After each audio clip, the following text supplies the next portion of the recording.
Apa kabar? Kali ini kita akan coba bedah tuntas satu pertanyaan teologis yang jujur aja sering banget bikin bingung banyak dari kita umat muslim.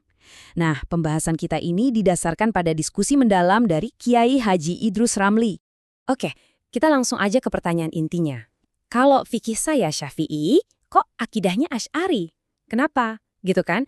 Kenapa kita harus ikut dua imam yang berbeda untuk dua hal yang sama-sama fundamental dalam agama kita? Ini nih yang sering jadi perdebatan. Dan perlu diingat ya, ini bukan sekedar obrolan di kalangan akademisi aja. Ini tuh tantangan nyata yang seringkali bikin bingung dan bahkan memicu perdebatan panas di tengah-tengah kita. Nah, biasanya klaim yang muncul tuh begini. Kalau kamu ngaku pengikut Imam Syafi'i, ya harusnya fikih dan akidahnya ikut Imam Syafi'i dong. Ikut Imam Asy'ari itu kontradiktif, bahkan dianggap penyimpangan. Pernah dengar kan argumen kayak gitu? Terus gimana jawabannya? Nah, menurut Kiai Idrus Ramli, kuncinya itu bukan pada kontradiksi sama sekali.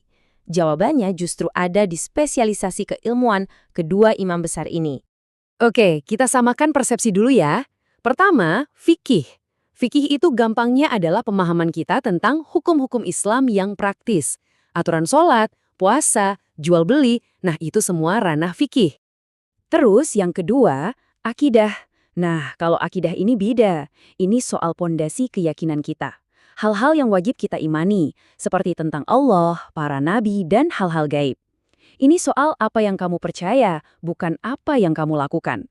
Kiai Idrus Ramli menjelaskannya begini. Anggap saja mereka berdua ini adalah jagoan di bidangnya masing-masing. Imam Syafi'i itu ibarat arsitek jenius di bidang hukum atau fikih. Beliaulah yang merumuskan metodologinya yang kita kenal sebagai usul fiqh. Sementara itu, Imam Al-Asy'ari adalah pakarnya di bidang akidah. Tugas beliau adalah menata, menjelaskan, dan membentengi akidah para muslim awal atau salaf dari serangan pemikiran-pemikiran baru pada zaman itu. Nah, ini poin yang paling penting untuk digarisbawahi. Imam Al-Asy'ari itu tidak menciptakan akidah baru. Beliau hanya membangun sebuah metodologi untuk melindungi akidah yang sudah ada sejak awal. Jadi, kalau kita ikut Imam Al-Asy'ari dalam akidah, ya pada hakikatnya kita sedang mengikuti keyakinan yang sama persis dengan yang dianut oleh Imam Syafi'i. Mereka satu jalur. Oke, sekarang kita masuk ke bagian yang paling panas dari perdebatan ini, yaitu bagaimana kita memahami ayat-ayat Al-Quran yang berbicara tentang sifat Allah, tapi maknanya itu nggak bisa diartikan secara harfiah. Dalam istilah ilmunya, ini disebut ayat-ayat mutasyabihat, alias ayat-ayat yang ambigu.